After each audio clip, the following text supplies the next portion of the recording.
Someone at the Project Blue government facility made a mistake. And now, the deadly flu-like virus Captain Trips has killed 99% of the country's population. The survivors are tasked with living in a world they no longer understand, and making sense of the evil, faceless man that stalks them in their nightmares. Among these haunted souls is Nick Andros, a deaf-mute wanderer. Racked with fever, Nick's visions of the dread Randall Flagg gave way to those of the oldest woman in America, Mother Abigail, who beckoned him to come to her with the promise of sanctuary from Flagg's poisonous influence. Now, for the first time in his life, Nick makes his way towards a greater destination, a shack in a cornfield in Nebraska.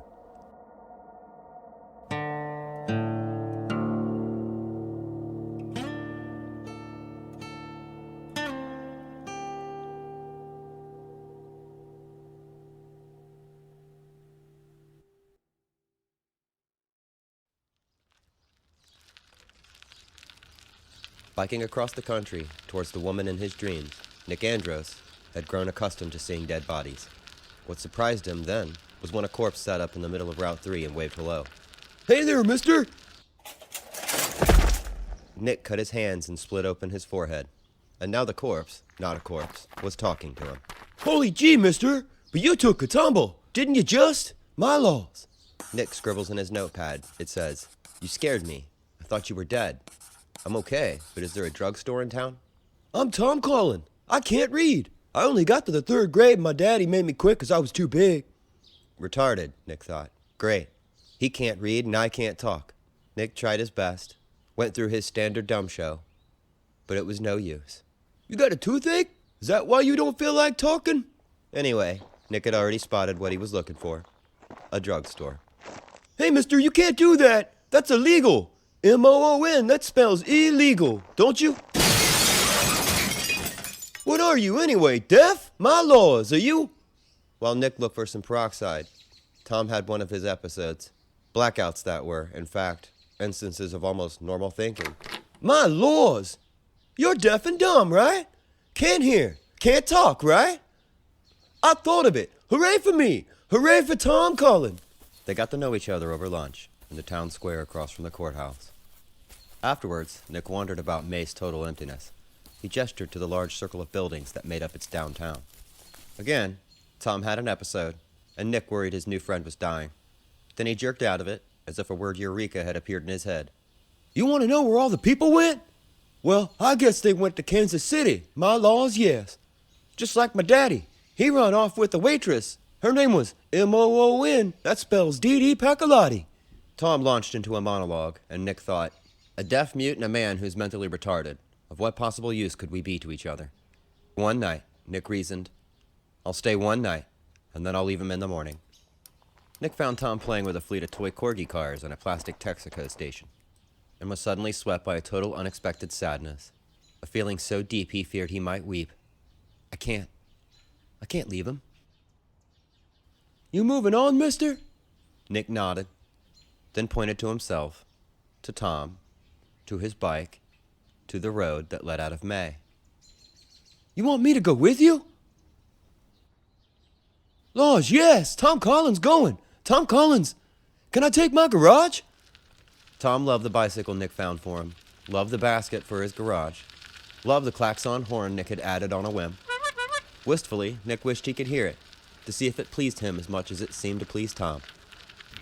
They rode north on Route 23 for 2 hours, trying to outrace the thunderclouds encroaching from the west. At the outskirts of Roston, the sky turned a still, ominous yellow.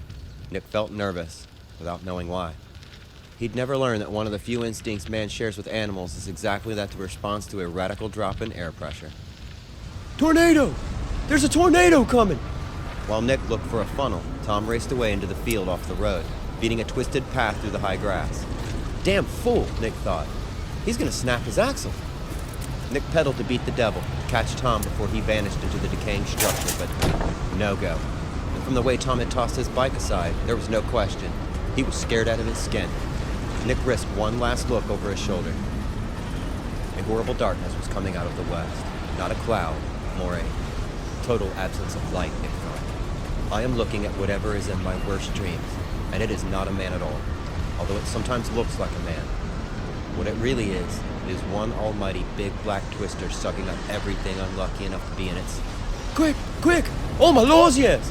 In the last instant of light, Nick saw that they were sharing a storm cellar with a family of rat-gnawed corpses. Then came the slam Nick didn't hear, and then they were in perfect darkness, while the tornado's mad, thrumming vibrations intensified above them. Nick felt Tom shaking against him and wondered if he was crying. Even the air seemed to be trembling against Nick's face. Time passed, and Nick became convinced they weren't alone in the storm cellar. And it wasn't the corpses. Nick felt the presence of... the Dark Man. The man who came to life in his dreams.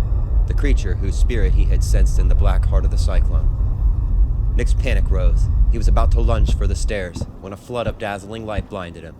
It was Tom, who had left his side and opened the door at the top of the stairs. When his eyes readjusted, Nick scanned the cellar. If there was anyone else down there with him, Nick didn't see him, nor did he want to.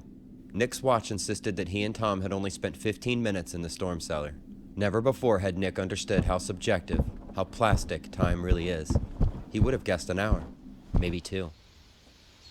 Once topside, Nick realized why the light had been so blinding.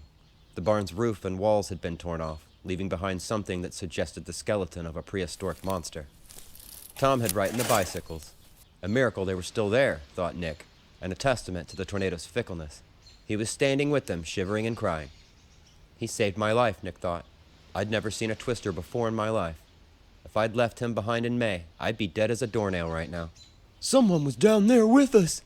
Someone who came out of the twister. Can we go now? Please. You know what, mister? I've never been out of Harper County, laws no. But I know this sign. My daddy showed it to me once. Is it the world? Is woods the word of the world? I mean, are we going into the world, mister? Nick nodded, and they started pedaling. And he thought, it is the world, and the world is empty. It's not just Shoyo or Texarkana, it's America, lying like a huge discarded tin with a few forgotten peas rolling around in it. While Tom slept, Nick studied an atlas and realized there really was a Polk County, Nebraska, like from his dreams. Did that mean that they were actually going to find an old black woman sitting on her porch with a guitar, surrounded by corn? That night, Nick dreamed of the man with no face, and then of corn higher than his head, and of the sound of music. What are they? Those ain't cows. Another scorcher. Also, the day they passed an apple tree and ate its small, sour fruit. Nick stopped after 2, but Tom ate 6, greedily. That made him sick, of course, and Tom couldn't ride his bike anymore. When they reached the town of Pratt at 4 o'clock in the afternoon, Nick called it quits for the day. In the drugstore looking for some Pepto-Bismol for Tom, Nick saw a mannequin out of the corner of his eye. Only it wasn't a mannequin. It was Julie Laurie. Jesus, are you real? Or a ghost? Why ain't you saying anything? Nick went through his dumb show again, with quicker results this time. You can't talk? You're a mute? Well, you ain't bad looking, that's something. Nick could smell at least 3 different kinds of perfume on her. My name's Julie. Julie Laurie. What's yours? You can't tell me, can you? Poor you. Nick scribbles down on his notepad. I'm Nick. I'm traveling with Tom Collin, who is lightly retarded. We're going to Nebraska. Come with us if you want. Okay. I'm so glad to see someone. Who cares if it's a retard and a deaf mute? My mom and dad died 2 weeks ago. Everyone died but me. I've been so lonely. You are sort of cute. Hey, let's make it. I can't believe this, Nick thought. But it was real enough. Is that the retard? Nick nodded, not liking the cruel word, nor suddenly the girl. There was some restless instability in her that unsettled him. I'm Julie. How you doing, cutie pie? Hi. I ain't gonna. Tom Collin don't like medicine. Laws no. Tastes bad. That's right, Tom. Don't drink it. It's poison. Tom Collin doesn't drink poison. Daddy said it'll kill the rats in the barn. It'll kill Tom. No poison. Laws. You dummy freak bastard! It was just a joke! You can't hit me! As Nick wrote his note, he thought, of all possible people, why her? We don't need you. What? No, I'm coming with you, and you can't stop me. But in fact, he could. She looked different, somehow real for the first time.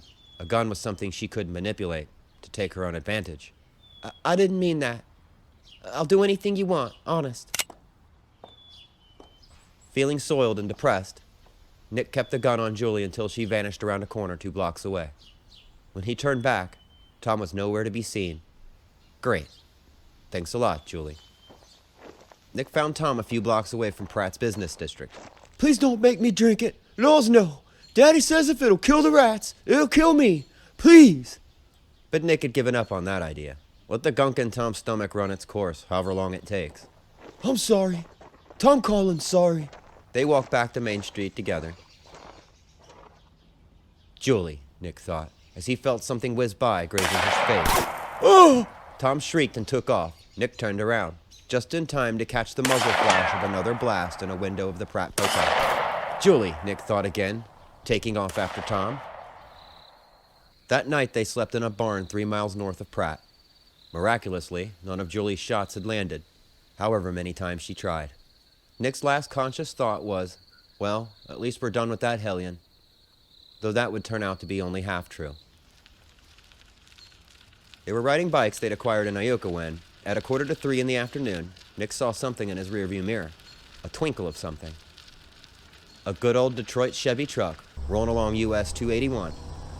Nick felt a stab of panic in his heart. What if it was Julie driving that truck? What if she still had her gun? It wasn't, thank God. Holy craps on a carousel! Am I glad to see you boys! Climb on up here and let's see where we're going. And that, friends, was how Nick Andrews and Tom Collin met Ralph Brentner.